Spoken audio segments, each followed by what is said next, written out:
I'm going to ask you to do something in just a moment. I'm going to ask you to hold your breath. But first I'm going to close the door. So, be right back.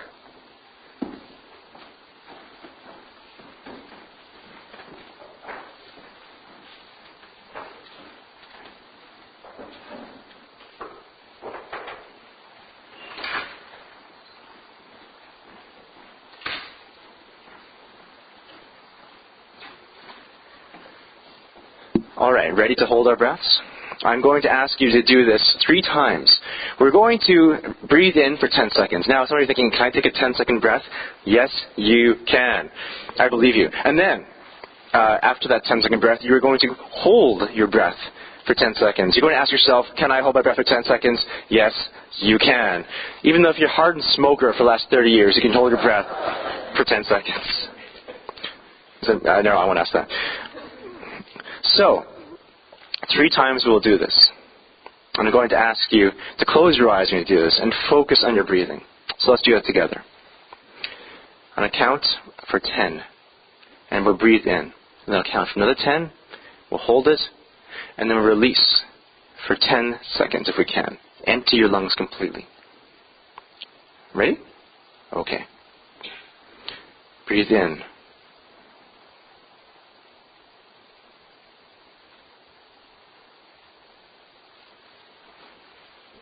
Hold.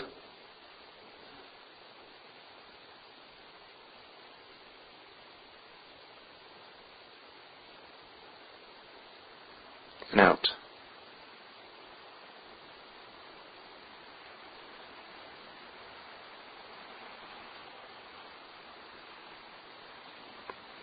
Stop.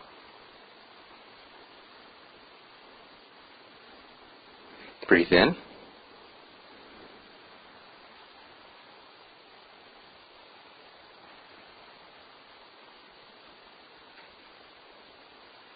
Hold.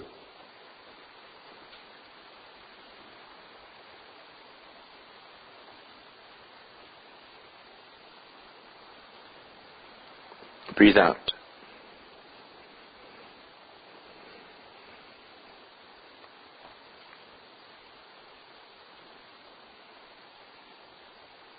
Stop. Breathe in.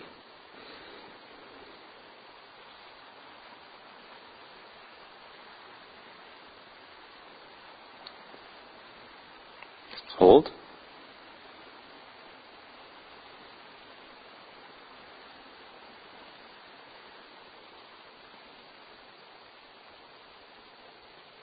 Breathe out.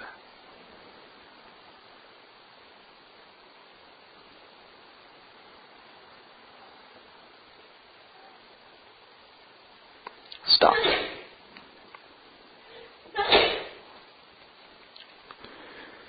That is probably the deepest breathing you've done in a long time.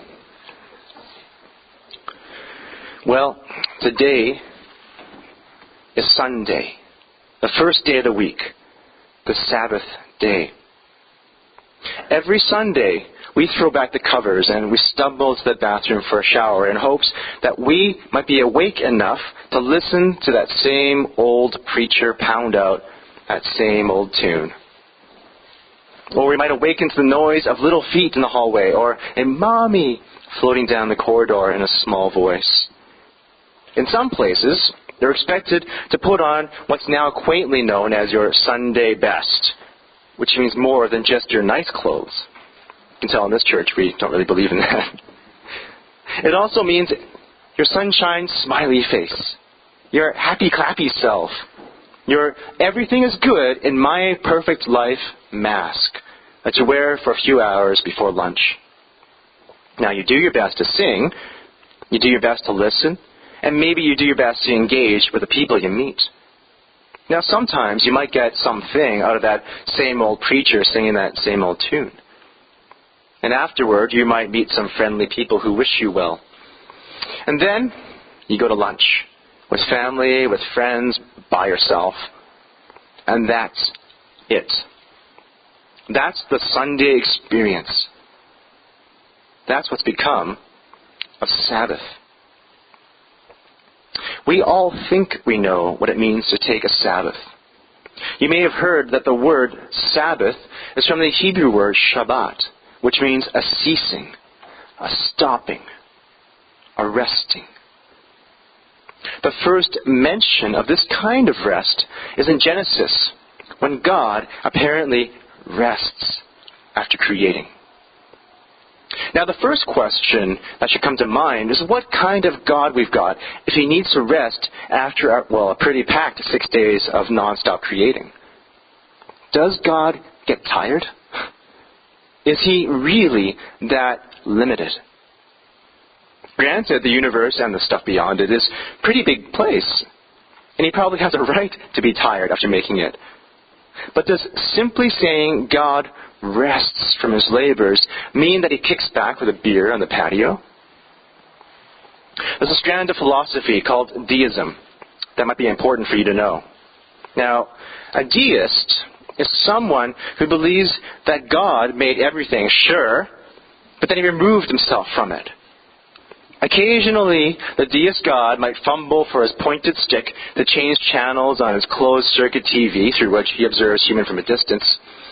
But ultimately, this deist God doesn't get involved. He's the divine watchmaker, the God who put together a precision instrument called creation and then let it go. We stray perilously close to thinking of God in a deist way when we say that God goes all couch potato on the seventh day and then never gets up to keep on creating. Fact is, God is not sitting around in his underwear and snoring into his Doritos. He's alive. He's active. And God is still making more stuff. The universe is expanding. Stars are being born. Energy turns into matter, and matter turns into energy. God is still creative. So if God is still fashioning and forging with all the spontaneous energy of a 3-year-old with finger paints, just what is going on when Genesis records him as taking a rest? What kind of rest does an infinitely energetic God need? More to the point, what kind of rest do we need? Hebrews 4 talks about the difference in the kinds of rest that God takes and the kind that we, not gods, need to make every effort to enter into. Now, it sounds counterintuitive to exert yourself to rest, yet it does require effort to take off our ersatz godhood and allow ourselves to be no more than children who are held in the strong embrace of God. For one, our restlessly active God doesn't flop into bed exhausted after a long 6 days of creating. The Sabbath that God takes, and part of what we in turn take, is a moment in time where there is no more working to be done in order to appreciate what has been done. God's rest on the seventh day wasn't because he was tired, but because the final act of creation is appreciation. I'm often corrected for saying that creation happened in 7 days instead of 6. But I don't think that I'm all that wrong. The seventh day of rest is as much a part of creation as the first 6. God's Shabbat is a holy pause wherein he says, all this is good over what he has made. Now, this is part of what we're invited into when we speak of entering God's rest. We are to take regular stops from work to appreciate what God's made. But there is a vital difference in the rest we enter into. It's not an appreciation day for what we're doing. Sabbath is for appreciating God, dwelling within us, within our world, and within creation as a whole. We attend to the living God in a special way as we cease from work and marvel at everything he has done and is doing. The Sabbath rest of the people of God that the author of Hebrews exhorts us to enter into is one of recentering, refreshing, and reforming. I'll say that again. The Sabbath rest that we are to enter into is a recentering, refreshing, and reforming. Now, Sabbath is recentering because our ceasing is a reminder that we are not our own gods and that we do not worship ourselves. We stop from work not only because we trust God to make up the difference, but because for a time we stop acting as though everything in our lives depends on our action alone. Many of us here live with a conceit that Sabbath is this throwaway day that we dutifully offer God, like tossing a dog table scraps. Yet the first action of taking regular Sabbath is to take us out of our conceit and to put us back into our place as God's creatures who have limits and therefore need to respect them. The ultimate purpose of Sabbath is for us to enjoy God more fully and to intentionally focus our hearts and minds on Him as a practice for the full Sabbath that awaits us on the other side of death. Now, this isn't to say that our next lives will be one long Sunday service. God forbid. But when you and I open our eyes anew in the fulfilled kingdom of God, we will at last be radically re-centered, because the true meaning of Sabbath is to rest in our bond with the triune God. This bond in this life is tenuously felt at best. But in the next, our connection, our intimate relationship with God is going to be as steady as the breath in our lungs or the beating of our hearts in our chests. Sabbath is refreshing because the recentering we experience relieves us of the pressure to be our own provider gods. Here in North America, it's easy to fall prey to the idea that we make things go. That we are the ones who control our lives and control our destinies. We live padded lives. And we do our best to insulate ourselves away from all sources of grief and harm. However, this insulation also tends to mean that we forget the source of all that lives and breathes and begin to think that everything depends on us and on our action. But by the radical practice of rest, we declare that we are not responsible to make our lives go, and that we are not responsible to make the lives of others go as well. It may sound a little scary, but the faith we practice by resting is meant to relieve us of the burden of being our own gods. Living by our own resources, our own savings, and our own cleverness only gets us so far. We know we're limited, but most of us here live frenetically within those limits, with speed from one destination to the next, hurrying between work and errands until we collapse, pulled apart and emptied of life. Yet this pace of life isn't the only factor that contributes to our disintegration. The very nature of our work itself disembodies us and makes us more like ghosts in the machine than whole human beings. Sabbath rest requires that we recognize our limitations and honor our createdness, the fact that we are not gods. We think of refreshment solely as something that a soft drink provides, but refreshment is more than just a Coke and a smile. The Greek word for Sabbath can be linked to an agricultural term used for when the soil is allowed to rest and replenish its nutrients. Not so that it can enjoy its rest for its own ends, but so that the soil can bear further fruit. You and I are not that much different than the soil from which we're made. We require rest. We require a time of replenishment in order to bear fruit. Where we differ from the rest of creation is that we not only require physical rest, but spiritual rest as well. What I mean is that being human means requiring more than just a moment to take a deep breath or to take a nap, though these can be spiritual acts as well. Being human means that we are somehow made in the image of God, and therefore require a rest that reminds us that we are not just animals, but sons and daughters who are sustained by the living God.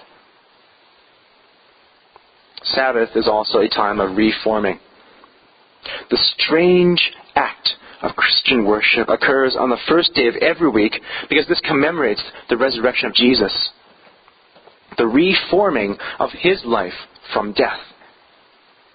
Whenever we gather together, we gather around the happenedness of Jesus' death and resurrection.